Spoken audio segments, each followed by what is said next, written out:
Kesusastraan Melayu klasik memiliki kekayaan cerita yang menggambarkan kehidupan sosial, budaya, dan moral yang seringkali menjadi cermin bagi masyarakat pada masa itu. Salah satu karya yang mencolok dalam genre hikayat adalah Hikayat Si Miskin. Karya ini merupakan contoh sastra Melayu yang memadukan unsur moralitas dengan cerita kehidupan seorang tokoh yang sederhana, namun penuh dengan makna. Dalam Hikayat Si Miskin, salah satu bab yang penting adalah bagian yang menggambarkan perjalanan hidup si tokoh utama, seorang pria miskin yang harus menghadapi penderitaan, namun dalam proses tersebut ia juga mengalami transformasi dalam hal karakter dan nilai-nilai hidup. Melalui video ini, penonton diharapkan dapat memahami nilai-nilai moral yang terkandung dalam cerita tersebut, seperti pentingnya keteguhan hati, kejujuran, dan keberanian untuk tetap bertahan meskipun berada dalam keadaan yang sulit. Video ini juga bertujuan untuk memperkenalkan Hikayat Si Miskin sebagai salah satu karya sastra klasik Melayu yang memiliki pesan moral yang relevan hingga saat ini.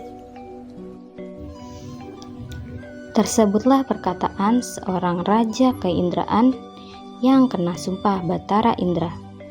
Adapun raja itu sekarang hidup laki bini sebagai si miskin di negeri antah berantah yang diperintah oleh Maharaja Indradewa.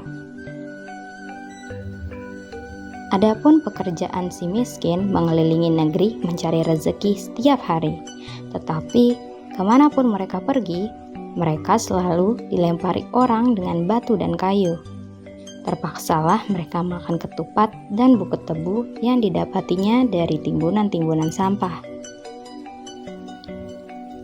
Hatta beberapa lamanya, bini si miskin pun hamilah dan ingin makan mempelam yang ada di dalam istana raja.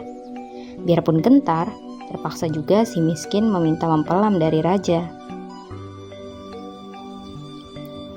Raja antah berantah dengan suka memberikan mempelam itu.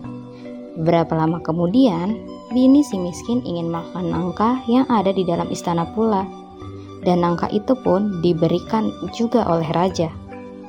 Si miskin keheranan. Maka, pada ketika yang baik, istri si miskin pun beranaklah. Seorang anak laki-laki terlalu amat baik parasnya dan elok rupanya. Maka anak itu dinamakan Marakarma, artinya anak di dalam kesukaran.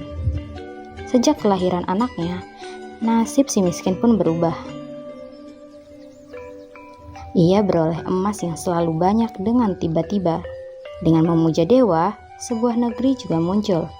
Ia menamakan negeri itu Puspasari dan dirinya Maharaja Indra Angkasa. Istrinya menjadi Ratna Dewi. Tidak lama kemudian, seorang putri lahir pula ke dunia.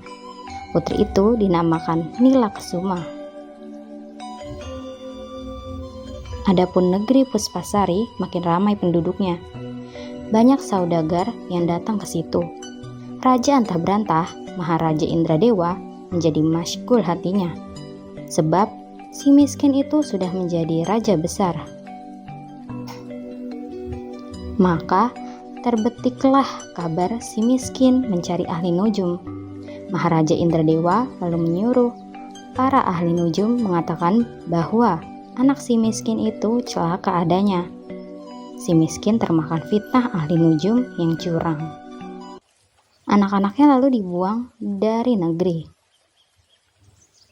Sesudah pembuangan anaknya, Puspasari pun terbakar dan si miskin menjadi papa seperti semula. Semasa dalam buangan, Marakarma banyak mendapat kesaktian dari jin, raksasa, dan ular. Pada suatu hari, Marakarma berhasil menangkap seekor burung karena saudaranya ingin makan burung itu. Pergilah Marakarma mencari api untuk memasaknya. Setelah sampai di dusun, Marakarma ditangkap, dituduh mencuri, dan dipukul sampai bengkak-bengkak tubuhnya. Marakarma pun pingsan dan diikat dengan tali lalu dibuang ke dalam laut. Tersebutlah pula perkataan Raja Puspa Indra dari negeri Pelinggam Cahaya. Adapun Baginda mempunyai seorang putra, Mengindrasari namanya. Adapun putra Baginda itu tidak mau beristri. Pada suatu hari, Mengindrasari pun pergi berburu. Didapatinya Nilakesuma sedang menangis di bawah pohon waringin. Nilakesuma lalu dibawa pulang ke istana dan dikawininya. Adapun Nilakesuma itu diberi nama Mayang Mengurai. Tersebut pula kisah Marakarma yang dibuang ke dalam laut. Marakarma terdampar ke tepi pantai. Adapun pantai itu pangkalan seorang raksasa. Marakarma didapati oleh Putri Cahaya Kairani, anak Raja Malai Kisna, yang diculik raksasa untuk dimakan. Karena Putri Cahaya Kairani masih kecil, maka dipelihara. Putri itu menyembunyikan Marakarma. Kemudian mereka bersama-sama melarikan diri dengan menumpangi kapal yang mendekati ke tepi pantai. Akhirnya, raksasa itu mati, terperosok ke dalam lubang ranjau yang digali oleh Marakarma. Timbul niat jahat di dalam hati Nakoda untuk memiliki Putri Cahaya Kairani serta harta benda Marakarma. Marakarma ditolaknya ke dalam laut. Seorang ikan pun menaruh kasihan pada Marakarma dan membawanya ke negeri Pelinggam Cahaya, tempat kapal itu singgah. Marakarma dipelihara oleh Nenek Kebayan. Dari cerita Nenek Kebayan, tahulah Marakarma bahwa Putri Mayang Mengurai adalah saudara perempuannya. Dengan menggumah bunga, Marakarma dapat berhubungan dengan istrinya, Putri Cahaya Kairani. Putri Cahaya Kairani datang ke istana dan menceritakan segala-galanya. Nahkoda kapal lalu ditangkap dan disalangkan ke tepi pantai. Maka semua orang pun bersuka citalah. Hatta beberapa lama kemudian, Marakarma pun kembali ke Puspasari. Didapatinya Puspasari sudah menjadi hutan rimba. Bundanya menjadi pengambil kayu api. Marakarma memberitahu siapa dirinya yang sebenarnya dan memohon supaya Puspasari berdiri seperti semula. Permohonan Marakarma dikabulkan Dewata Raya. Tidak lama kemudian, adiknya dan istrinya juga datang ke Puspasari dan Puspasari pun semakin makmur. Maharaja Indradewa Antabarantah menjadi makin dengki dan menyerang Puspasari dengan bala tentaranya. Setelah peperangan yang sengit, Maharaja Indradewa pun tewas. Putrinya dikawinkan dengan saudara Putri Cahaya Kairani. Marakarma mengunjungi mertuanya, yaitu Maharaja Malai Kisna, di negeri Mercu Negara. Tidak lama kemudian, Marakarma menjadi Sultan Mercu Negara.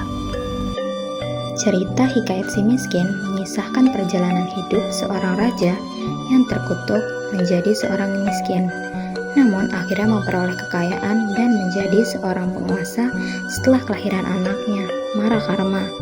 Kisah ini menggambarkan perubahan takdir, keteguhan hati, dan kesabaran dalam menghadapi cobaan hidup.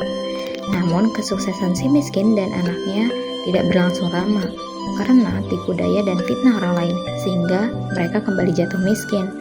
Meskipun begitu, dengan bantuan kekuatan gaib, tekad, dan keberanian, Marakarma akhirnya mengalahkan rintangan dan meraih kembali kejayaannya.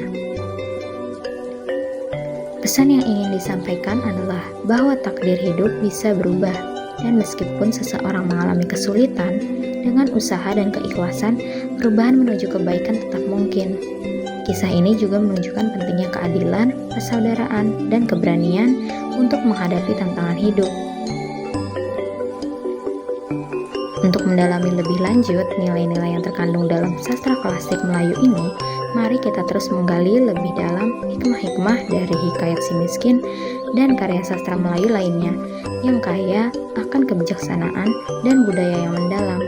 Membaca buku tentang sastra Melayu klasik akan membuka wawasan dan menginspirasi pemahaman yang lebih dalam tentang warisan budaya kita.